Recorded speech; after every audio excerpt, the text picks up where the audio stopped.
también a Canal 9, Bio Bio Televisión y por supuesto también a todos quienes nos acompañan a través de las redes sociales. La cuenta en Twitter es @BioBio y nuestra cuenta en Facebook Radio Bio Bio. Ricardo Israel, candidato a la presidencia por el PRI, está con nosotros. Bienvenido, buenas noches. Muy buenas noches y muchas gracias por la invitación. Comencemos con lo que queremos conocer, que son las propuestas, las ideas, el programa. Y quiero partir con una frase, que de hecho salió cuando se alzó esta candidatura. Y la frase dice lo siguiente: representamos al centro, pero no a un centro cualquiera. Sí. Queremos representar el centro de la moderación y el sentido común, que creo que mucha gente cree que se ha perdido en el último tiempo. Así es. ¿Cuál es ese centro? Eso se explica mejor con nuestras propuestas. Nosotros tenemos esencialmente 3 propuestas. La primera, la que nos distingue como el nombre del partido, es algo que no se ha intentado antes, que es modificar el carácter centralista del Estado de Chile. Chile ha sido muchas cosas, ha tenido muchos tipos de Estado, de sistema político y sistema económico, pero nunca ha sido un país descentralizado. Y que es uno de los temas que ha estado muy presente como reclamo por parte de las regiones en este año. Absolutamente. Queremos un Estado regional que esencialmente significa lo siguiente. En primer lugar, asambleas constitucionales con autoridades electas para decidir los temas de la región que se pueden decidir mejor a nivel regional, como, por ejemplo, salud, educación, vivienda.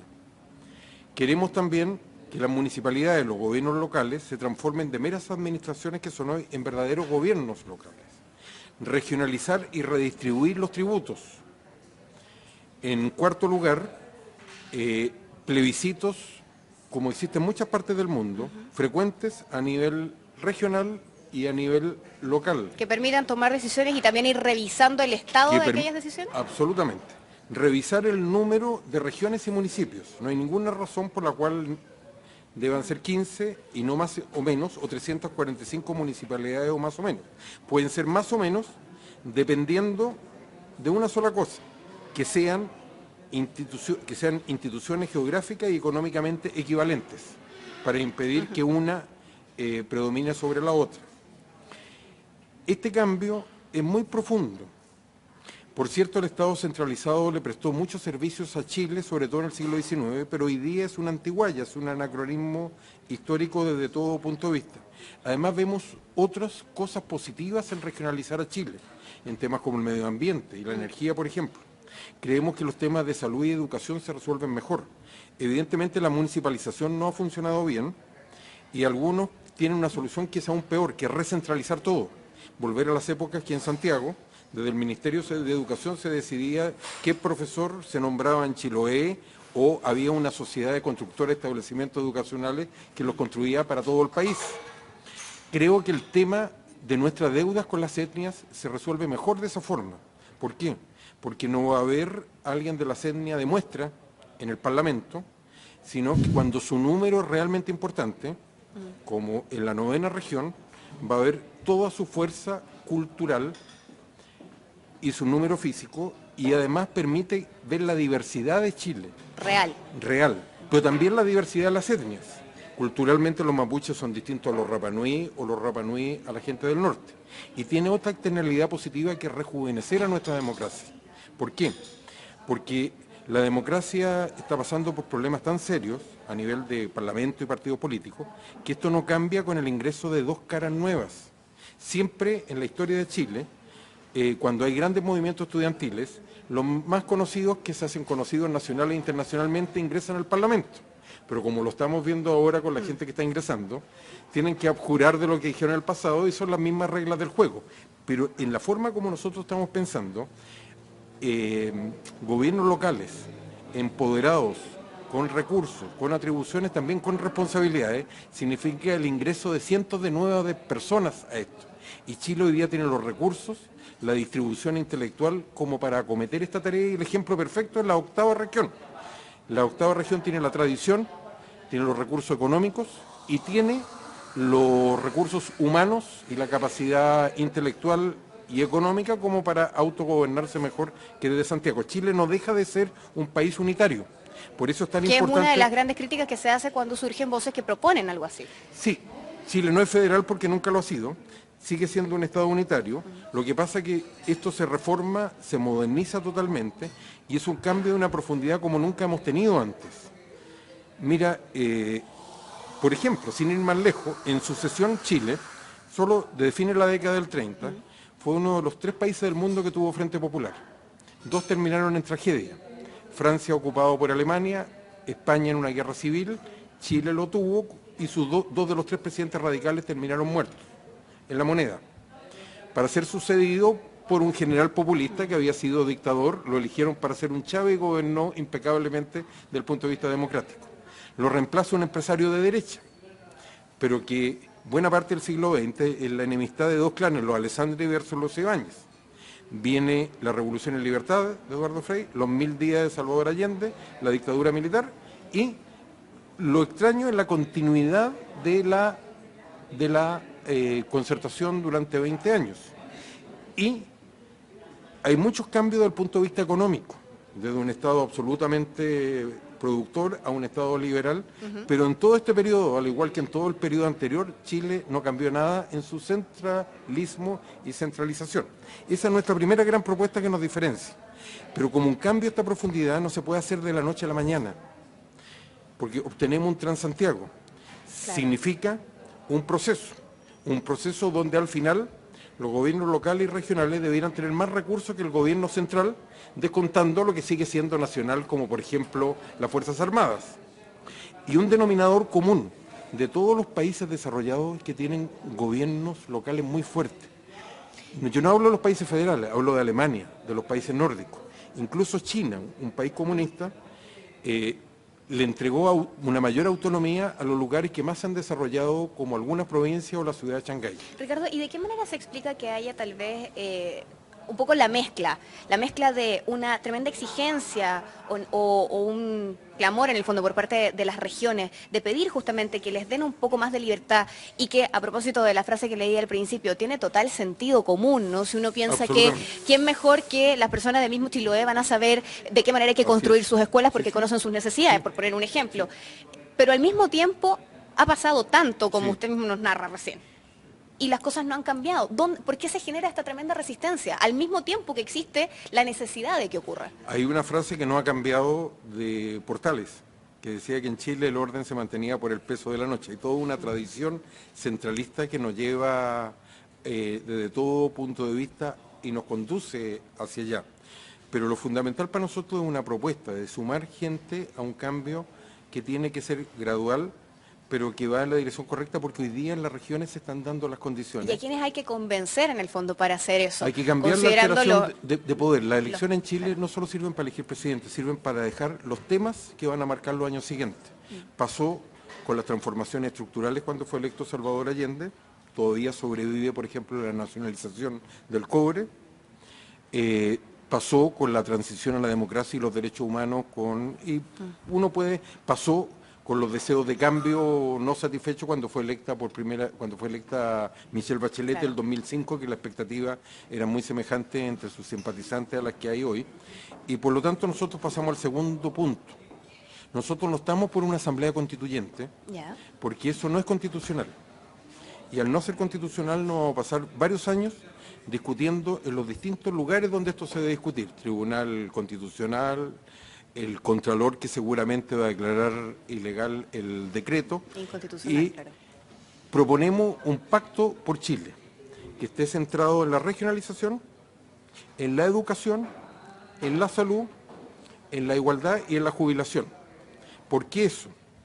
Porque en todos educación, puntos de crisis en este momento. Porque queremos reemplazar el pacto que se hizo y que dura hasta el día de hoy, manteniendo el sistema político y el sistema económico que se acordó a fines de los 80, nunca fue transparente, pero dura hasta el día de hoy, y de hecho la concertación más el Partido Comunista y la Alianza son herederos de ese sí y ese no, cuando el mundo ha cambiado. Obviamente nos llevó a la democracia, pero hoy día el mundo ha cambiado y cambió los chilenos. Y el sistema no. Y el sistema no, ni en lo político ni en lo económico. Uno ve en las regiones algo tan absurdo como cuando hay una movilización y lo primero que exigen un ministro o ministra que nunca ha estado en la región. Claro. Porque se dan cuenta que las decisiones allí no se toman. Va a cambiar, como ha cambiado en otros países, cuando las decisiones se tomen allí y tengan la responsabilidad. Pasó con Aysén y fue una cosa muy, un símbolo en el fondo, Por que supuesto, tuvieron que viajar a Santiago también. Por eso nosotros queremos ser consecuentes como partido regionalista y nuestra campaña parte este viernes, el viernes 9, en Coyhaique. Luego vamos al extremo norte. El lanzamiento de nuestro programa educacional se va a hacer en el liceo donde yo estudié. Yo soy de escuela pública, el Liceo de Hombres de Los Ángeles y Universidad de Chile. Toda mi vida nací en un hospital público, ha sido con el sector público y por lo tanto lo lógico es que lo haga en el liceo donde estudié y del cual tengo muy buenos recuerdos. Ahora, en ese pacto nosotros queremos reemplazar por estos temas sociales los temas políticos que predominaron en la transición a la democracia. ¿Por qué hablamos de salud y educación? Si uno se fija, las movilizaciones estudiantiles vienen desde hace años, con los pingüinos. Si uno ve el tema de la salud, hay un fallo del Tribunal Constitucional y hay cortes de apelaciones colapsadas a través de todo el país con miles de recursos y nada ha cambiado, porque no hay un acuerdo político. Cuando hablamos de jubilaciones, nosotros hablamos de un tema que ya es demasiado tarde para arreglarlo por la vieja disyuntiva entre público y privado, y aunque uno pueda pensar que así como existe un Banco del Estado, debe existir una AFP estatal. Un Banco del Estado, por cierto, con todos los problemas que tenía. Y ese es exactamente el problema, que no soluciona el problema de fondo de las jubilaciones. Y el problema de fondo es que los chilenos vivimos 15 a 20 años más y por lo tanto se necesita un gran acuerdo nacional, al igual que la igualdad. Los países nórdicos son países donde se promueve la igualdad a todo nivel, son países ricos, pero la igualdad no es un subproducto del desarrollo económico o del altísimo nivel educacional, es un objetivo a ser seguido por todas las autoridades y por todas las políticas públicas, Ricardo, a todo nivel. ¿Usted cree que en Chile existe un nivel de, por ejemplo, cada vez que hablamos de la descripción de la sociedad chilena, tal vez no es su mirada, pero en la mirada de muchos resalta esto de la solidaridad chilena? ¿Al grado, por ejemplo, existirá eso de estar dispuesto a pagar más justamente impuestos para poder repartir de una mejor manera la riqueza? El problema es que hace el Estado por uno. Cuando yo estudiaba en Inglaterra, me iba a trabajar los veranos, al igual que muchos estudiantes, a Suecia, ¿ya? Porque pagaban mucho más. Y lo habitual en los países desarrollados es que a no ser que el padre sea riquísimo, uno trabaje y estudie al mismo tiempo. Entonces, ¿qué hice allá? Trabajé recolector de basura, trabajé en una panadería, hice limpieza en el Instituto Karolinska, donde entregan el Premio Nobel de Medicina y donde estuvo Gladys Marín, y muchas actividades de ese tipo. A veces me juntaban varios trabajos al mismo tiempo. Y era fácil trabajar 2 jornadas, porque a los suecos no les convenía, porque entraban a un esquema donde pagaban mucho más impuestos. Pero ¿qué ocurre en esos países? Que una vez que usted paga impuestos, todo el dinero que le queda es en el bolsillo. Aquí hay mucha gente, sobre todo de clase media, que no pueden hacer ninguna martingala como la hacen los más ricos de Chile, que no reciben subsidios, y eso lo vemos cada vez que hay una inundación. Eso lo vemos con la tercera edad de clase media, que tiene que vender la casa porque no puede seguir pagando las contribuciones. Exacto. Después de que usted ha pagado todos sus impuestos, tiene que pagar seguridad, educación, salud. Entonces no es comparable el ejemplo, pero en general yo pienso que no somos un país solidario, somos un país de ocasiones. Lo que somos es un país que tiene su mayor pecado social en el clasismo, y eso se ve a todo nivel. La tercera propuesta nuestra... Ricardo, ¿sí? ¿Nos dice la tercera propuesta en el próximo bloque? Con mucho gusto. Hacemos una pausa. Ricardo Israel nos acompaña, candidato a la presidencia por el PRI. Volvemos con más en el próximo bloque. Estamos de regreso con más, nos acompañan en esta mesa de diálogo. Ustedes a través de las redes sociales, @BioBio es nuestra cuenta en Twitter y el Facebook Radio BioBio, por supuesto también todos quienes nos ven a través del canal 9, BioBio Televisión, y también quienes a través de biobiochile.cl y .tv están viéndonos. Ricardo Israel nos acompaña, el Partido Regionalista de los Independientes está presente a través de esta candidatura que ha sido sorpresa, me decía. Sí, lo que pasa es que al partido le ocurrió lo siguiente. Es un partido constituido a nivel nacional. Ya. Nosotros les podemos garantizar a los chilenos que vamos a estar en la papeleta porque no depende de firmas, estamos constituidos en las 15 regiones y después de los partidos, junto con los partidos de la Concertación, la Alianza y el Partido Comunista, somos los únicos que estamos en las 15 regiones. Es la tercera fuerza electoral, nosotros hemos tenido más votos que el Partido Comunista, que el Partido Radical y que el PRO, alrededor del 8%. Y lo que le ocurrió a este partido, que su líder murió, el ex senador Adolfo Saldívar. De ahí se tuvieron que organizar, hacer un programa, y el año pasado, o en enero, habían decidido que el tema presidencial lo iban a ver solo después de las primarias. Ahora, ¿de dónde vienen los míos? Como todas las cosas de la vida es casualidad. Yo hasta hace 2 meses era integrante del Tribunal Constitucional, donde existe la sana costumbre que somos designados por un periodo de tiempo y después nos vamos para la casa. Y a mí, y mientras estaba en el Tribunal Constitucional, obviamente no podía tener contacto con nadie, y a mí me invitaron a una charla. Los cambios que es necesario hacerle, y que son muchos y muchos. Evidentemente necesitamos una nueva constitución. Lo único que no estamos de acuerdo con el procedimiento... Con el sistema que no sea a través de la vía institucional. Que no sea la vía institucional, porque no nos conduce a ninguna parte. Porque es un tema, y esto yo lo agradezco, rara vez uno tiene la posibilidad de que le ofrezcan una candidatura presidencial para hablar de los temas que uno habla diariamente. A mí me tocó crear en la universidad el Instituto Chileno de Estudios Municipales, que se dedica nada más a gobierno local, y me toca editar la revista iberoamericana sobre el tema. Entonces siempre he estado metido en estos temas. Y esa es una oportunidad que yo la valoro enormemente, tener una franja para hablar de los temas que uno le habla a los alumnos y a poca gente más. De los que está absolutamente convencido. De los cuales estoy absolutamente convencido. Ese día, que no fue hace mucho tiempo, yo me quedé a almorzar, porque la charla fue de 12 a 1. Y a la hora del café me levanté, y de la mesa, hasta el día de hoy, pienso que, más en broma que en serio, empezaron a gritar el se siente... Ricardo, presidente, ya. Yo incluso le di la explicación al presidente del partido, que era alguien a quien no conocía, porque fue algo totalmente espontáneo y nunca me lo tomé en serio. De hecho, no se lo conté a nadie. La primera explicación se la tuve que dar a mi señora cuando apareció la fotito en el Mercurio, que a mi señora no le gustan mucho estas cosas, y se la tuve que dar cuando apareció la fotito en el Mercurio que se estaba comentando mi nombre. Y después de las primarias, la directiva preguntó si podía proponer mi nombre, porque había un consejo general convocado, y ahí fui designado candidato presidencial. Pero yo te estaba hablando de nuestra propuesta. La tercera propuesta, sí. La primera es regionalizar Chile, el gran cambio histórico. La segunda, el gran pacto. Y la tercera es cambiar el Estado subsidiario por un Estado protector, al menos en 2 materias. La infancia y la adolescencia, donde Chile no cumple con ninguno de los tratados internacionales que ha firmado. Estado subsidiario, que en el fondo implica que una vez que los privados no pueden hacerlo, puede entrar el Estado, que es lo que tenemos ahora. Aquí el Estado interviene activamente. Exacto. Y junto con la infancia y la adolescencia, la tercera edad, donde no hay políticas públicas. De hecho, hay candidatos que tienen la fortuna de que son apoyados por sus partidos, o siguen, o tienen fortuna personal, o son apoyados. La fortuna, literalmente. Literalmente. Yo voy a seguir trabajando en mi responsabilidad de docente este periodo, porque hay que seguir alimentando a la familia. Claro. Así que, tercero, preocuparse preferentemente de los niños, de los jóvenes y de la tercera edad.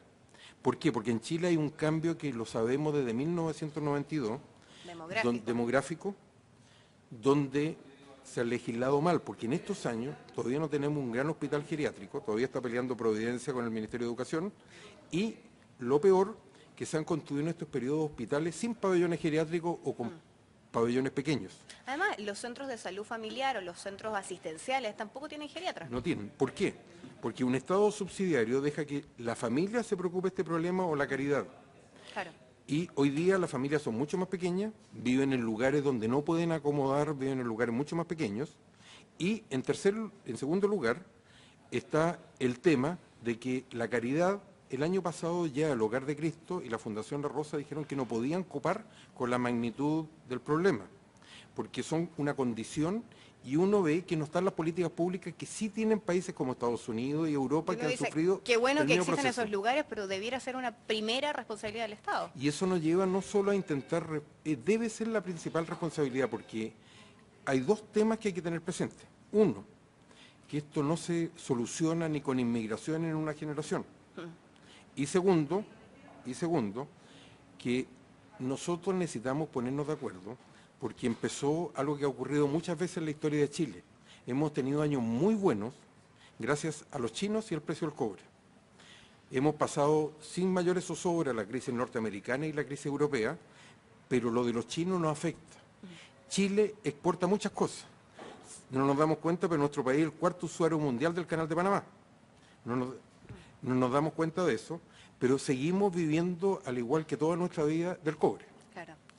De hecho, Codelco, y sin proceso, exportando materias primas. Absolutamente. Claro. Si baja el precio del cobre, Codelco no podría seguir explotando Chuquicamata, tendría que seguir con sus planes de cerrar El Salvador y sin un precio del cobre alto simplemente no se pueden cumplir con las promesas. Entonces todo eso nos lleva a la tercera propuesta y de ahí enganchamos con lo cuarto, que es lo primero que decías tú. Nos definimos sin complejos como un partido pro clase media y los cambios son tan profundos que necesitan acumular la mayor cantidad de fuerza y la mayor moderación. Un cambio donde una mayoría en Chile, como lo ha sido un sector, se lo imponga a una minoría tan poderosa como la que existe en Chile, no augura nada bueno. Y el tema de fondo es que si no llegamos a esos acuerdos, la realidad se nos va a imponer y por lo tanto nuestro camino es de clase media. Y proponemos hacia el futuro la formación de una federación de partidos de centro, porque hoy día el centro está subrepresentado, no solo con lo que le ocurrió al Partido Radical, sino que la democracia cristiana tuvo su peor votación en las primarias desde que existe como partido. Pero parece, perdón, Ricardo, ¿sí?, que todos tienen mucho miedo a los extremos, porque uno escucha hablar de los centros a diario, claro, en el fondo, en el tono de los políticos en general, de la centro derecha, de la centro izquierda, todo muy, claro, muy centralizado. Claro, es que son centros truchos, porque por algo se habla de, claro, centro izquierda y de centro derecha.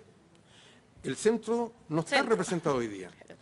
Y el último ejemplo lo vimos en el éxito que tuvo el Partido Comunista con dos personas lo suficientemente sólidas que lo más probable es que sean diputados y una democracia cristiana que eligió a personas que no hay ninguna seguridad que vayan a ser diputados elegidos. Claro, los dos candidatos comunistas evidentemente son muy sólidos y van a ser electos.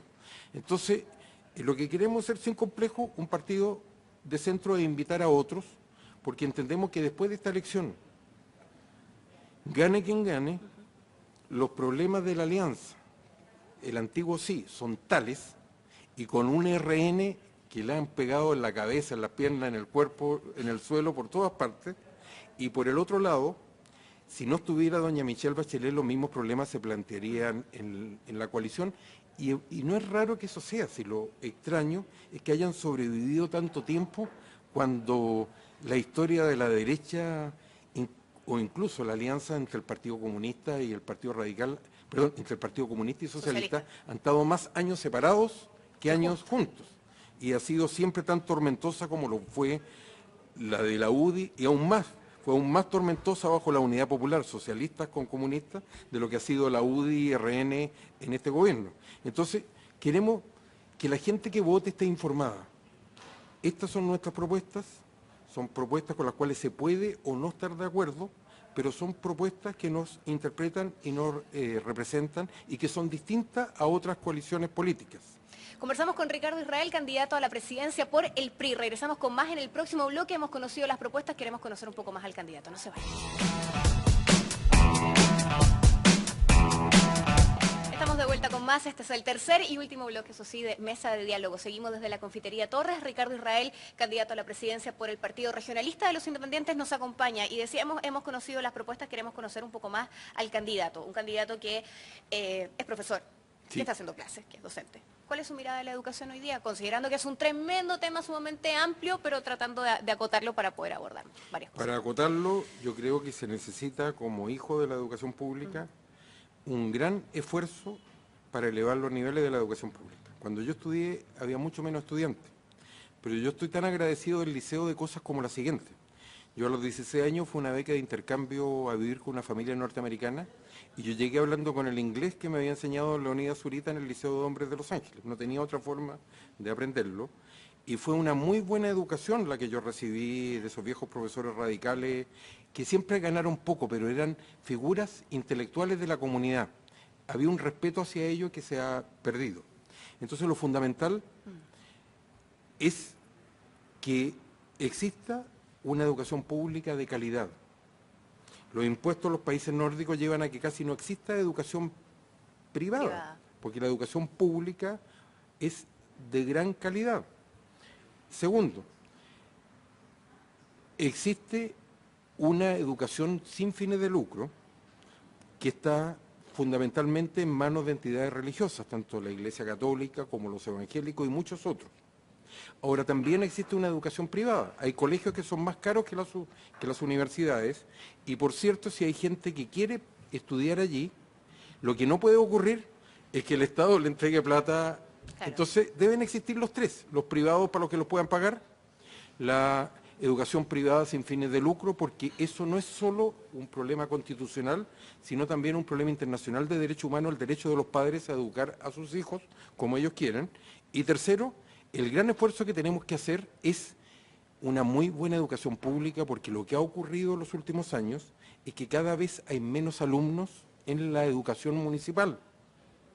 Y por último, y eso es un problema para toda la educación pública porque reciben menos ingresos. Incluso yo te puedo decir, los alumnos que hoy día existen en la Universidad de Chile en Derecho eran distintos a los compañeros que yo tuve. Hoy día tú encuentras alumnos de la educación pública en general en las universidades privadas más prestigiosas, encuentras de los mismos de siempre, Instituto Nacional, Calmera Carvajal, y la mayoría vienen de colegios privados del sector oriente y muy pocos vienen incluso de regiones. Entonces, es un problema serio el que estamos pasando, es un problema de la calidad de la educación y tenemos que abordarlo como tal. Yo me he dedicado toda mi vida a la universidad, además de hacer otras cosas. Por ejemplo, yo me he movido entre dos disciplinas, que es el Derecho. Yo estudié en la Universidad de Chile y después hice la licenciatura en Derecho en España, y la Ciencia Política. Hice el máster y el doctorado en Inglaterra, más algunos diplomas, hice uno en encuestas políticas. Y nunca me olvido lo que escribió el director del curso, del Consorcio Europeo de Ciencia Política, en la pizarra, se escribía en pizarra en aquella época, donde en la primera clase dijo: la encuesta sirve para todo menos para predecir resultados electorales. Nos quedó claro. Nunca se me ha olvidado, nunca se me ha olvidado. Y uno lo prueba. Hay evidencia al respecto. Todos los días. Pero lo mío ha sido la universidad, que lo he complementado con temas. He tenido la fortuna de conocer mejor la Administración de Justicia, porque he sido abogado integrante de la Corte de Apelaciones de San Miguel y he sido ministro suplente del Tribunal Constitucional. Incluso una vez competí para fiscal nacional y la Corte Suprema me dio el segundo lugar. ¿También criticado a los fiscales, eso sí? Estoy totalmente de acuerdo, totalmente de acuerdo. La idea de ello es que debía venir alguien de afuera. De hecho, obtuve más votos que el actual, pero había un acuerdo político. En la mañana la Corte Suprema propuso la quina y en la tarde ya estaba el oficio de la presidenta porque estaba listo el acuerdo político por Saba Chaguán. Ahora, lo único que lamento es no haber tenido la misma oportunidad que tuvimos todos en la Corte Suprema, haber dispuesto todo al mismo tiempo para explicar qué queríamos hacer en la institución. Como ciencia política me tocó presidir un comité de la Asociación Mundial o Internacional de Ciencia Política, que es el Comité de Fuerzas Armadas, que es uno de los más grandes, Fuerzas Armadas y Sociedad, que ve, entre otras cosas, el tema de la delincuencia y estas bandas transnacionales organizadas, porque hay muchos países, y felizmente Chile no, que militarizan, dado los niveles del peligro de la delincuencia, que tanto corroe a la democracia. Incluso hoy día uno ve en países de Centroamérica, donde el Estado es tan débil, tomado por el narcotráfico. El Estado ni siquiera puede hacer la guerra que hizo Colombia o México, con las consecuencias que todos conocemos, y que están a punto de llegar a una negociación política con una banda criminal, que son los maras. Entonces, eso me ha dado también he tenido la oportunidad, de la cual estoy muy agradecido. Yo alcancé a estar 20 años en los medios de comunicación haciendo comentarios en matinales, teniendo programas políticos y en dos radios que desaparecieron, Radio Chilena y Radio Minería, que me tocó hacer comentarios, incluso para que uno vea los progresos de Chile. Me tocó tener uno de los primeros programas de micrófono abierto y había mucho temor con auditores. Y había mucho temor en esa época porque las radios eran responsables y hoy día uno lo ve a todo nivel y no pasa absolutamente nada. Ricardo, y como abogado, como analista, también político, estamos a poco de que se cumplan 40 años del golpe. Sí, ¿Cuál es su mirada frente, no solamente al hecho en sí, sí. sino a cómo anda la memoria chilena? Primero, quiero contar algo para que vean que uno no es en nada absolutamente imparcial.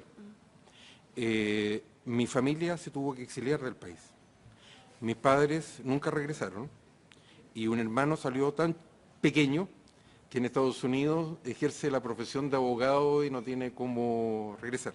Yo pasé por un consejo de guerra y incluso hoy día eso no daría ni para curado porque simplemente en una redada uno lo detuvieron y terminó en un consejo de guerra.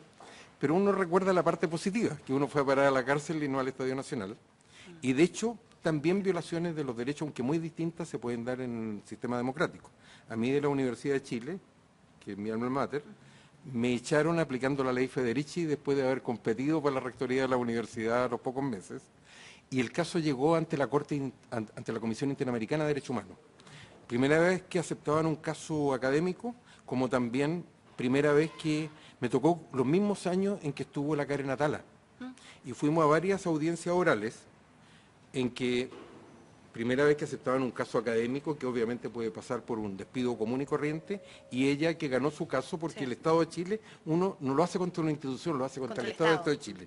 Y el argumento del Estado de Chile es que la universidad era absolutamente independiente. Entonces quiero partir por eso. Creo que lo que me ha ayudado mucho es a entender lo que ocurrió a través de dos libros. Un libro que fue publicado en inglés sobre el gobierno de la Unidad Popular. Tuve la oportunidad de ser de los primeros que tuvo acceso a la desclasificación de la comisión investigadora que tuvo el Senado norteamericano sobre la injerencia de la CIA, y de ahí salió un libro. Y el otro, que creo que refleja bien mi opinión, se llama La democracia que se perdimos entre todos, ¿ya? Que parte con la elección de Allende y termina con el golpe de Estado, ni antes ni después. Lo que podemos hacer es recordar para no olvidar y hacer lo posible para que esto no vuelva a repetirse. En algunas cosas ello significa un cambio de la Constitución. Nuestra Constitución ha tenido muchos cambios, pero nada en lo político. Y en lo político está diseñada pensando en que no se repita la situación del 73, que no tiene nada que ver. Hoy día, más que estar amenazada por un golpe de Estado, está amenazada por la muy mala opinión que tienen los chilenos de lo... Fíjate, cuando vino el golpe de Estado en Chile, había un país que era todo lo contrario, que era una democracia, donde habían dos fuerzas políticas muy importantes, lleno de recursos. Ese país se llama Venezuela. Cuando teníamos nuestro golpe de Estado era exactamente lo opuesto, una democracia viable, por eso tantos chilenos fueron para allá, y mira lo que pasó. Entonces lo que tenemos que hacer es cuidar a Chile. Y se cuida a Chile, nada justifica la crispación que tenemos. Chile ha cambiado y hay dos sectores que se han quedado muy atrás. Las Cortes de Justicia se han adaptado muy bien. Aplican, por ejemplo, el convenio 169, que es ley de Chile, exactamente como debe ser. Consulta, y si no hay consulta, no pasa. Y segundo, los sectores empresariales. Fíjate, cuando hablamos del medio ambiente o de la energía, un país rico como Noruega tiene petróleo y el nivel de vida más alto del mundo, pero casi el 90% de su matriz energética viene de la hidroelectricidad. ¿Por qué? Porque los noruegos, antes de contaminar y antes de presentar cualquier proyecto, las empresas llegan con un acuerdo con la comunidad a la cual van a beneficiar, porque simplemente no se puede meter 500.000 de chanchos donde viven 6.000 personas. A propósito del sentido común. A propósito del sentido común, el alcalde de San José de la Mariquina me dice que Celco paga 20.000 pesos de patente, menos que un kiosco en la esquina, y tú ves la externalidad de la contaminación. Son cosas absurdas que en la regionalización las empresas tienen que pagar donde tienen la faena productiva. Entonces, los empresarios, los políticos se han quedado atrás, pero debemos cuidar a Chile Y a veces eso se puede hacer sin necesidad de grandes cambios, como lo ha demostrado el Contralor y la Contraloría, que sin ningún cambio legal ha adaptado la Contraloría, donde acude hoy día la gente a reclamar y a protestar y no va al Parlamento, porque encuentra ahí la respuesta y el oído que no están dando los políticos. Entonces, es el gran desafío que tenemos todos como país. Ricardo Israel ha estado junto a nosotros en esta mesa de diálogo, se nos acaba el tiempo, podríamos seguir conversando. Muchas gracias.